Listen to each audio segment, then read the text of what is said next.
ብር ትክክለኛ ዋጋውን ይፈልግ ዘንድ ገበያ ተኮር የውጭ ምንዛሬ ገበያ ስራ ላይ ከዋለ ዓመት አለፈው።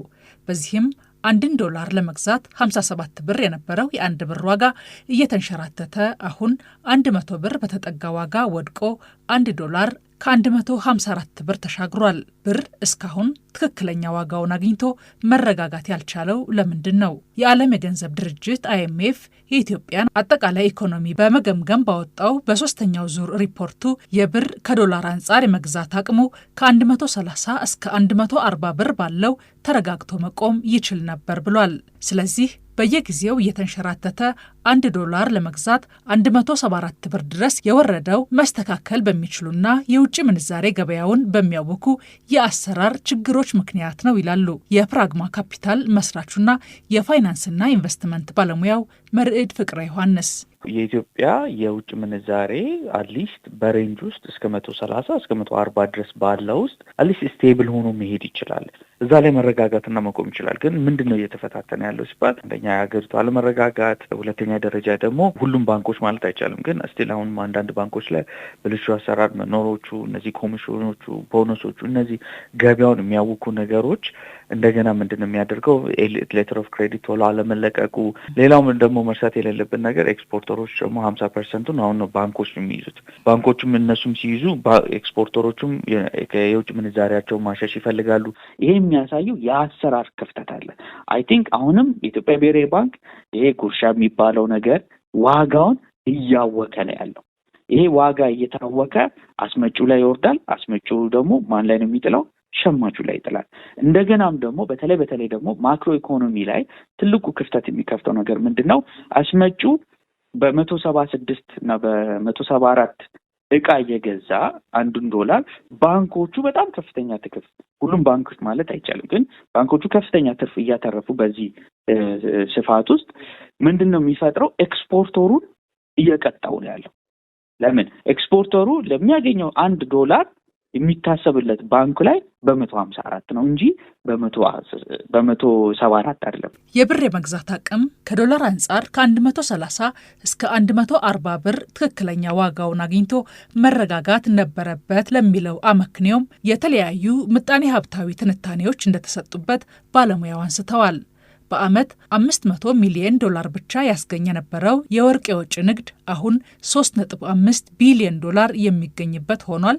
ከአገልግሎት ከወጪ ንግድና ከረሚታንስ የሚገኘው የውጭ ምንዛሬም 30% ከዛ በላይ ከፍ ብሎ ታይቷል። በተመሳሳይም የህገ ወጥ ንግዱ ገበያ በከፊልም ቢሆን ወደ መደበኛ ገበያው እንዲገባ ተደርጓል በማለት የብር የመግዛት አቅም ሊበረታ ይገባው እንደነበር አብራርተዋል። ያ ቢሆን ኖሮ የብር መግዛት አቅሙ ምንድነው የሚሆነው? እየጠነከረ ነበር የሚመጣው። እየጠነከረ ደግሞ ሲመጣ ደግሞ ይሄ ነገር ኮንሲስተንት ከ35 እስከ 40 የውጭ ምንዛሬ ፍሰቱ በየዓመቱ ከስር የሚሄድ ከሆነ ምንም አይነት የገበያ ውስጥ እንቅፋት ከሌለ ይሄ አላግባብ ኮሚሽን፣ እነዚህ የመሳሰሉትን ነገሮች ወለድ፣ ቦነስ፣ አገሪቷ መረጋጋት ቢኖር ኖር የኢትዮጵያ ገንዘብ የመግዛት አቅሙ ጠንክሮ አትሊስት እንኳን አሁን ቅድም እንዳስቀመጥኩት ከ130 እስከ 140 ድረስ ባለው ጠንክሮ አትሊስት እዛ ላይ ተረጋግቶ መቀጠል ይችላል። ታዲያ በ140 ብር መቆም የነበረበት የአንድ ብር የዶላር የመግዛት አቅም ገና ከዚህም በላይ ይንሸራተታል የሚል ትንበያ እንዲሰጥበት ያደረገውና የውጭ ምንዛሬ ገበያውን ያወኩት ነገሮች ምን መሳይ ናቸው? አሁንም እስቲ ልብ ማለት ያለብን እያንዳንዱ ኤክስፖርተር 50% ለባንክ ይሰጣል። ባንኮቹ ከየኤክስፖርተሩ $1 ሲያገኝ ያችን 50 ሳንቲም ዶላር በእነሱ በ54 ብር በ154 ብር ገዝተውት የሚሸጡት ግን በስንት ነው? በ174 ብር ነው የሚሸጡት። ሬሚታንስ ለማበረታታት ተብሎ ሊሆን ይችላል ከውጭ ዘመድ ያሉትን በ154 ብር ላይ ጉርሻ እየተባለ 10 ብር ተጨምሮ እስከ 164 ብር የሚገባው ባንክ ዞሮ አይከስርም በዚህ የውጭ ምንዛሬ ሂደት ገበያ ውስጥ። ለምን? ከአንድ ቤተ ዘመድ በሬሚታንስ በኩል በኋላ በኩል አድርጎ ለሚለካው ለእያንዳንዱ $1 ባንኩ 10 ብር ጉርሻ አድርጎ ቢጨምረው ያችን 10 ብር ማን ላይ ነው የሚጥለው? አስመጩ ላይ ነው የሚጥለው። አስመጩ ደግሞ ማን ላይ ነው የሚጥለው? ሸማቹ ላይ ነው የሚጥለው። ሸማቹ ደግሞ ምንድነው የሚሆንበት? ከተወሰነ ጊዜ ለሚመጡ እቃዎች በሙሉ እቃው እየተወደደ ነው የሚመጣው። ስለዚህ ምንድነው የኢትዮጵያ ብሔራዊ ባንክን ለተቋቋመበት ዓላማ የተረጋጋ ዋጋ የተረጋጋ ውጭ ምንዛሬ እንዲኖር የሚለውን ዋጋ እነዚህ ሁሉ የገበያ ችግር አይደለም። የአቅርቦትና የፍላጎት ችግር አይደለም፣ የገበያ ክፍተት እና የሰው አሰራር ክፍተት ስለሆነ ለኢትዮጵያ ብሔራዊ ባንክን ሊፈጽመው የተፈጠረበትን ዋና ዓላማ እንዲፈትነው ነው የሚያደርገው።